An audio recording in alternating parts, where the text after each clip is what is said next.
My name is Frank Anthony, and today I'm using the esoteric principles of numerology and astrology, the missing piece of the puzzle, to make 5 NFL predictions for the upcoming season. Let's run the numbers. Number 5, Broncos wide receiver Pat Bryant breaks out. I'm planting the Frankie flag on Pat Bryant having a rookie breakout this season for the Denver Broncos. I say this because the wide receiver room in Denver is wide open. You have Troy Franklin, which to me is a bust. Vele, who showed some flashes last year, but is more a wide receiver 3. And then there's Marvin Mims. And I like Marvin, but I think he's going to be used more as a gadget guy by Sean Payton. Which then brings us to Courtland Sutton, who's actually coming off the best year of his career. 8 touchdowns, 1,000 receiving yards. But what most people don't know is that it's Courtland Sutton's enemy year. Sutton is born in 1995, year of the pig, and 2025 is year of the snake, which is the pig's enemy in Chinese astrology. So let's break down a little Chinese astrology 101. There's 12 animals in the Chinese zodiac, so it's a 12-year cycle. As your sign goes through the cycle, some years are friendly, some years are not. Think of it as yin and yang. Everyone has one sign that is their enemy sign. Now, since 2025 is a snake year, the pig is in its enemy year. So sorry, if you are born in a pig year like 1995, like Courtland Sutton, you can expect challenges, bad luck, and setbacks. Now, this is important for you degens because fading players in their enemy year is one of the sneakiest ways to get an advantage in fantasy football and over Vegas. It's why I faded Tyreek Hill in his enemy year, and here's the receipt to prove it. It was actually the first time in 4 years that Tyreek didn't have over 1,000 receiving yards. He played the entire year with an injured wrist, and just days before the opener, he was dragged out of his car by police. It was a terrible year for Tyreek. It was also a bad year for Amari Cooper, who was in his enemy year last season as well. And he was coming off the 2 best years of his career. Funny enough, Amari was being drafted at wide receiver 25 in his enemy year season. And Courtland Sutton this year in his enemy year is being drafted as wide receiver 25. And guess what? Amari in his enemy year finished as wide receiver 58. So when Sutton falls off in his enemy year, I see Pat Bryant stepping up and leading the wide receiver room in Denver. Even Sean Payton is telling you himself that Pat is his guy, comparing him to Michael Thomas. So when we look at Pat Bryant's college career, he only had 1 drop of the entire season last year. He has some of the best hands in the class, and he's a great contested catcher of the football. The numbers are right. The situation is perfect.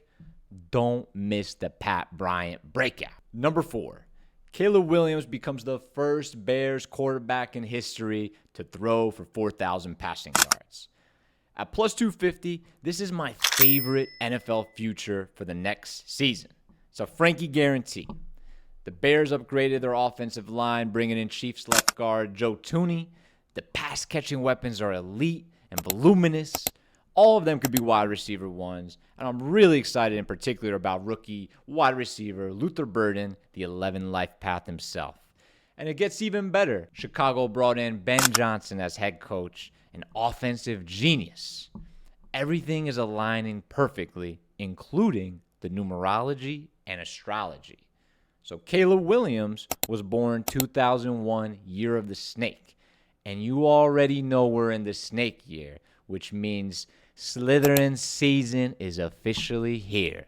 And when you run the numbers on Caleb, you find he was born on the 18th, making him a partial 9 in numerology. Because if you add 1 plus 8, you get 9. And then if you add all the digits in 2025, you get 9, which means it's a universal 9 year. Quite simply, the numbers are lined up, and I've got the house riding on Caleb throwing for 4,000. Number 3, the Atlanta Falcons win the NFC South for the first time since 2016. I don't know if there's a team more due than Atlanta. Michael Penix is ready to break out after sitting most of last year. The offensive line is ranked 8th best by PFF, and the Falcons also took 2 edge rushers in the first round of this past NFL draft. So you know Raheem Morris is going to light a fire under that defense.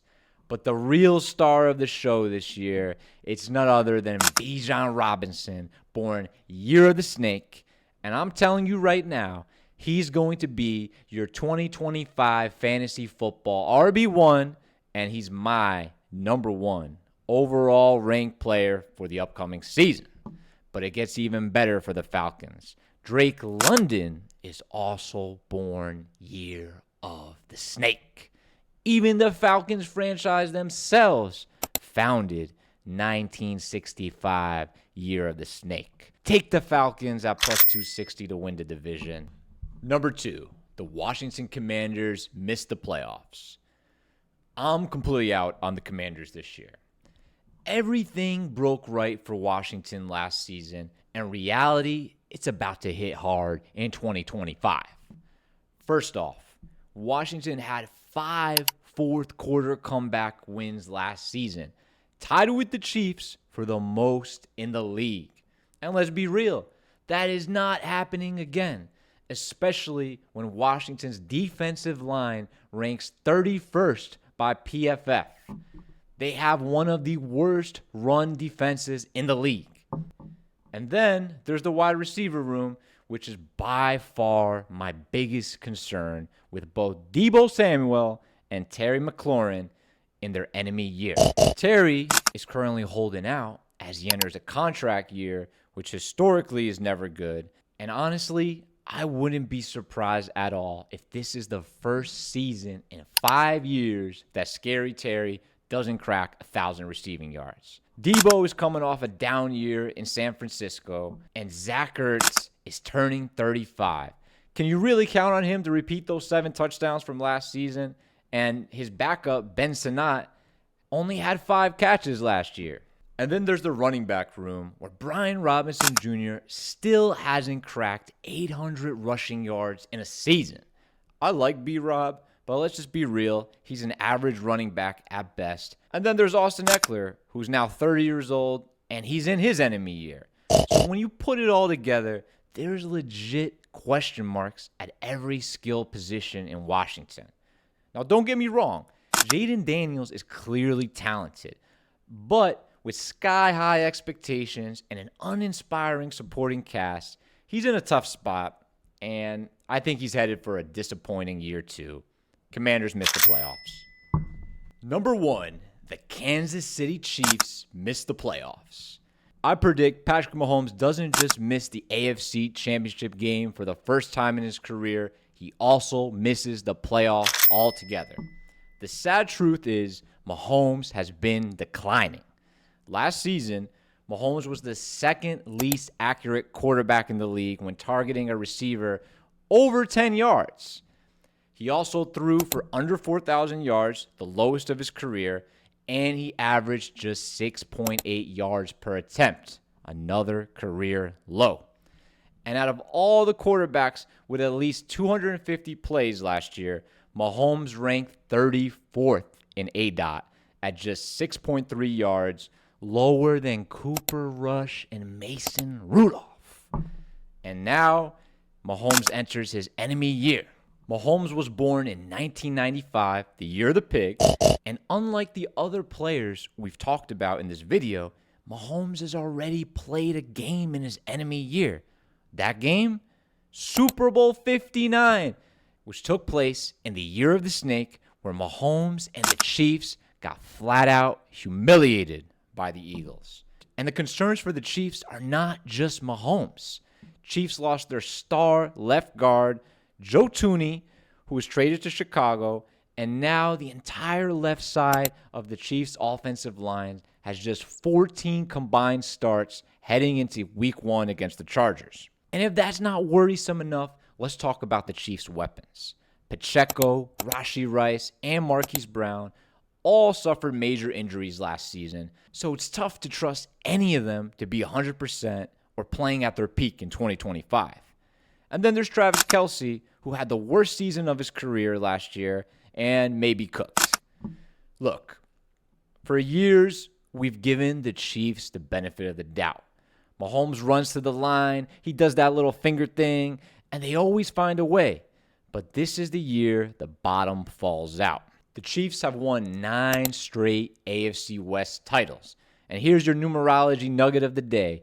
9 is the number of completion. That run is over.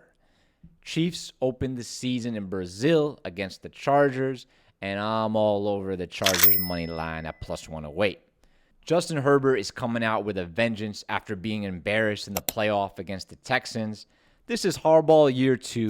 They have added legit weapons in Trey Harris and Keandre Lambert-Smith, and they have a new stud running back in Omari and Hampton. And guess what? The Chargers aren't even the only threat in the division. The Raiders, they're going to shock people. Have you seen that rookie wide receiver they drafted? Deontay Thornton, who's 6'5" and runs a 4.3. He might be the second coming of Megatron. And now that the Raiders have a competent quarterback under center in Geno Smith and Ashton Genty in the backfield, this team's going to be a problem. Bottom line, the AFC West is now a stacked division. And it's not even just the players. The AFC West might have the best coaching in the league. You have Sean Payton, Pete Carroll, and Jim Harbaugh, and they're all coming after you, Andy Reid and the Chiefs. So let me leave you with something I learned on my time on Wall Street. Bulls make money, bears make money, pigs get slaughtered. And the Kansas City Chiefs, they're founded in 1959, year of the pig. Chiefs Kingdom, your reign is over. Please like and subscribe to Frankie Football Club, and I'll catch you in the next video. Peace.